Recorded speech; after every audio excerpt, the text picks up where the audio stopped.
He's the man who got Michelin Star for his amazing contribution in the field of culinary.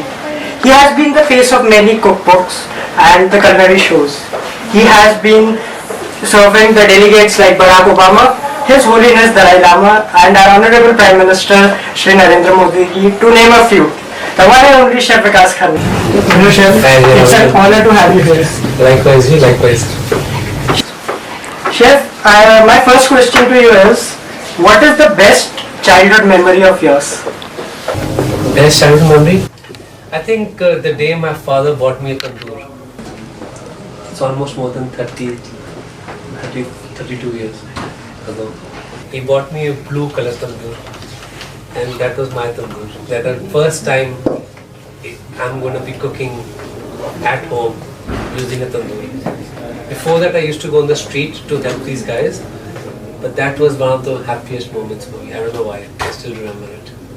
That's quite an amazing memory, Chef. That's a memory not to forget.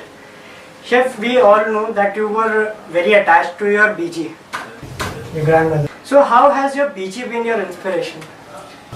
I was not attached to her, I'm still attached to her. I realized one thing, that everybody is scattered throughout the day, but it was during people were served food, they all came together on one table. She had an amazing influence on that, it was a typical Punjabi household, middle class, just a few dishes, not too much of choices. Food could be less, but love was in abundance. And love sustained us more than that food or plenty.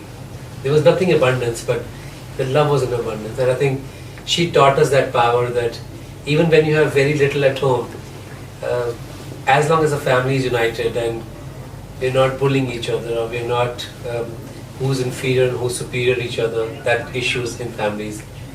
So she taught us that how to be one with food, and I think I really respect her. We have such a huge family all over Kolkata, New Delhi, Bombay, different parts of Punjab. Her cooking united everyone, because everybody called and said we miss that, and that became a reason for them to come and unite the family. I thought that was amazing. Wow, Chef. Chef, you're back to your roots. You're back to the temple. Your alma mater. So how does what role workshop plays in your life today? Ajay, the way you're speaking English, when I was in your age and in the college, I didn't speak a single word. So even when I sat in the class, everything they spoke was foreign to me. So a lot of times Professor Tarakan will be shouting at me and I didn't know what he was saying. But this college has played a very important role. I think I never deserved being in this college. I was never that good, or I should have not been given admission. But a lot of people took a chance on me, and they felt that there was something very honest of the way I talk about food or the way I work. And even my first assignment was I had to grate a coconut. So I didn't know how many.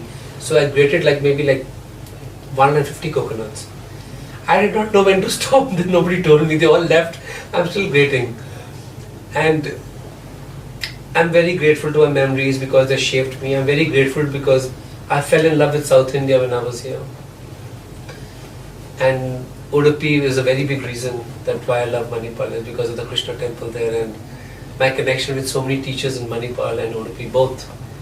And I kept connected to them. Even when I was total failure, even at that time, this institution gives me hope and inspires me always that I come up with something greater next time when I visit. Chef, you are an inspiration to many out there in the world. Who inspires you the most? बहुत लोग हैं पर अगर single moment की बात की जाए ना, तो I am always very inspired by nature. It's constantly working in silence. There's no day off for nature. If you see a lemon growing, it's 24 hours nature is at work. And somehow we sit back and we start complaining about our life, and we complain about our kitchen and our work, and when you think about that, how much nature has worked even to provide that one vegetable to your table and to your kitchen counter, which you're about to shave or which you're about to peel and about to chop and cook. There's so many different elements which come into force, and that truly inspires me. That making a one dish takes a whole universe. That really, even today, I'm in awe of that time which is spent for nature to make one thing perfectly, and how you get that perfect temperature and perfect timing, and how you bring it to your table. That, I think it's an amazing equation which nobody understands, and we are all inspired by it. Chef, you recently celebrated the journey of your book UTSAV. Yes. You recently visited the Buckingham Palace Yes. and to meet the Queen. And you have also celebrated with the Prime Minister and the President of the United States. So how do you feel about it? If you can dream, you can achieve. So I'm going to share something with you all which might sound a little harsh. So I had a professor once, I was doing research on religion and food at Harvard.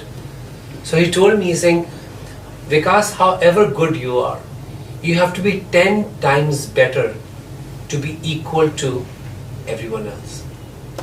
I would always wonder, why would someone say that? If two people are working together, they have equal grades, they are equal. He's saying, no, you have to be 10 times better than everyone else. Only then you will be equal to a regular American. So I said, then how will I be better than him? He's saying, be 11 times better. I really thought, it was in 2005, and I really said, I'm going to do a project which is 11 times better than American or French chefs. So that's why I created UTSAV, and it was a constant work of art. And I did not do the book, I'll be honest with you. I always say that I'm a guardian of the book. It's the billion Indians who wrote the story by reputation. Because I feel that festivals are not something we create, we inherit festivals. And as you will grow old, just like me, you will realize that somehow even the name of the festival gives you comfort here in the heart. It could be smell of the new paint, it could be the roasting of semolina, it could be payasam being cooked, it could be cake being baked on Christmas. It had such a cultural significance of festivals. It shows how we share our wisdom, it shows how we share our food, our intelligence, our heritage. So I said, let it be the festivals which unite us all.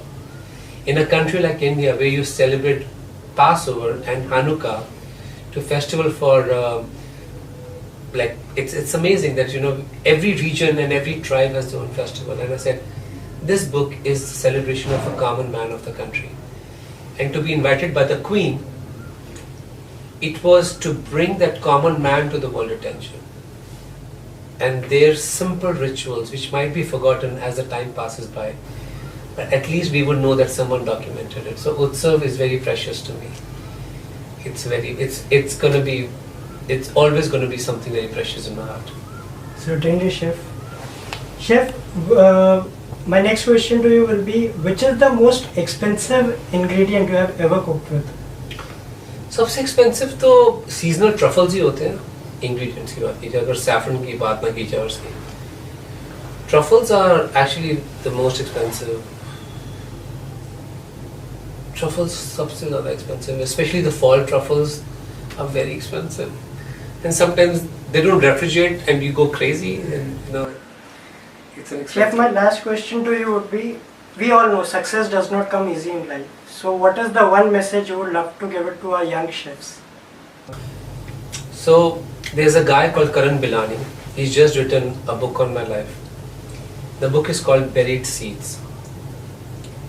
It was inspired by this proverb which said, they came to bury us, they forgot we were seeds.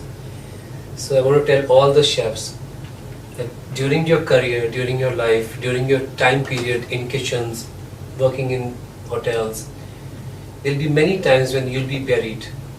There'll be many times you'll be bullied, many times you'll be destroyed, shamed, treated badly. It's just you're going to go through that to make you stronger. And like a small tree which has a small seed which can resist even gravity and one day rise to become a tree. You've got to think about that kind of resistance. And one thing I tell people, which some people get it, some don't, I said, to rise as a chef or to be rising as an artist, you've got to have skin of an elephant and you've got to have a heart of a poet. Extreme combination. You've got to live with it. That is the only reason you can be the last person standing in your profession, in your kitchen, in your industry. Constantly think that as a poet, but be as thick-skinned that nothing affects you. Thank you, Chef, for giving us your precious time. It was an honor having you on our interview, and we look forward to you again and again. You motivate us somewhere, somehow. So guys, that was Chef Vikas Khanna with us. That's your host Ajai Sharma signing off. Thank you.